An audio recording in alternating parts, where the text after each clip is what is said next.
Hello नमस्कार मैत्रिणींनो, स्वागत आहे तुमचं माझ्या यूट्यूब चॅनलवर। मैत्रिणींनो, आज आपण वेगळ्या पद्धतीत हे पोहे करतो आहे, तर त्याचं नाव आहे दडपे पोहे। चला आपण आता पोहे बनवूया। नॉर्मल पोहे आपण जे पोह्यासाठी घेतो, कांदा पोहे करतो त्यासाठी घेतो, तेच हे पोहे आहे। तर आपण पोहे एका बाउलमध्ये घेऊयात।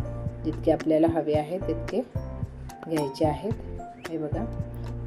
आणि हे स्वच्छ निवडून घेतलेले आहेत। आणि हे पोहे भिजवण्यासाठी आपण पाण्याचा वापर करत नाही आहोत। आपण हा नारळाचं जे आपण पाणी पितो ते पाण्याचा वापर केलेला आहे। हे बघा, हे पाणी एका ह्याच्या भांड्यामध्ये काढून घेतलेलं आहे नारळाचं। आता आपण पोहे स्वच्छ केलेले आहेत। आता यामध्ये थोडं थोडं करून पाणी टाकायचं आहे।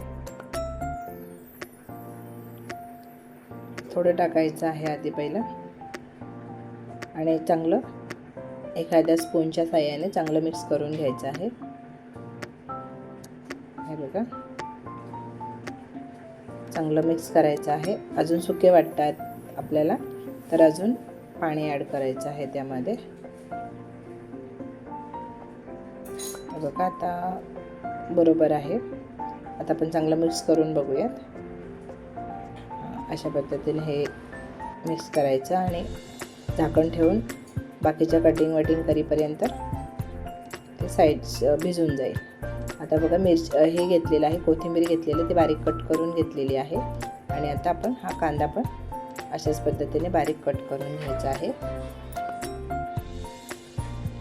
आणि हे खोबरं घेतलेलं आहे, ओलं खोबरं आहे, ते पण आपण हे करून बारीक किसून घेतलेलं आहे।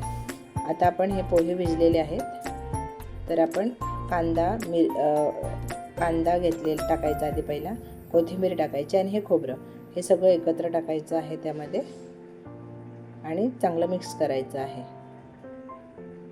हे बघा, हे चांगलं मिक्स केलेलं आहे।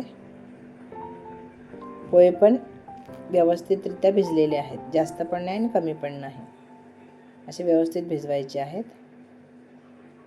आणि आता आपल्याला लिंबू टाकूयात आधी आपण।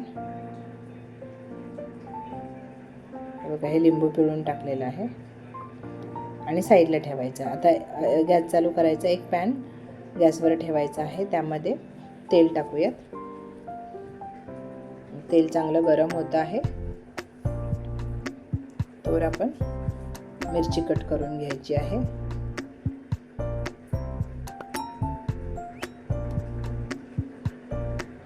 मिरची कट करून झालेली आहे। आता तेल गरम झालेलं आहे। आता आपण चांगले शेंगदाणे भाजून घेऊयात। शेंगदाणे भाजून झालेले आहेत, हे बघा। आता आपण यामध्ये पोह्यामध्ये टाकून घ्यायचे आहेत शेंगदाणे। मैत्रिणींनो, जर माझे व्हिडिओ आवडत असतील तर लाईक करा, शेअर करा। चॅनलवर नवीन असाल तर चॅनलला सबस्क्राईब नक्की करा।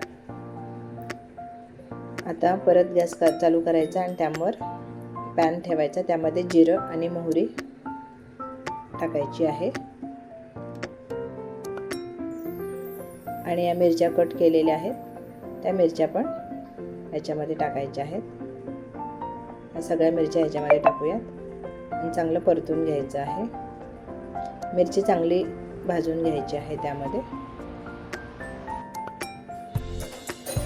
आणि त्याच्यातच कढीपत्ता टाकायचा आहे। कढीपत्ता कधी पण आधी टाकला ना की करपून जातो, म्हणून नंतर टाकायचा आहे। हे बघा, आणि चवीनुसार इकडे मीठ टाकायचं आहे आणि चांगलं मिक्स करून घ्यायचं आहे। तर मिरची तिकडं चांगली तेलात परतते आहे। आता हे बघा, मिरची चांगली परतली आहे। आता ही फोडणी या पोह्यामध्ये ओतून घ्यायची आहे। आता हे बघा, ही फोडणी ओतलेली आहे। आता हे चांगलं मिक्स करून घ्यायचं आहे। हे बघा, अशा पद्धतीने हे चांगलं मिक्स करूया। हे बघा, आता खाण्यासाठी रेडी आहे। मैत्रिणींनो, वेळात वेळ काढून माझे व्हिडिओ बघितल्याबद्दल मनापासून धन्यवाद। मैत्रिणींनो, उद्या भेटूया आपण ठीक दुपारी 3 वाजता। तोवर धन्यवाद।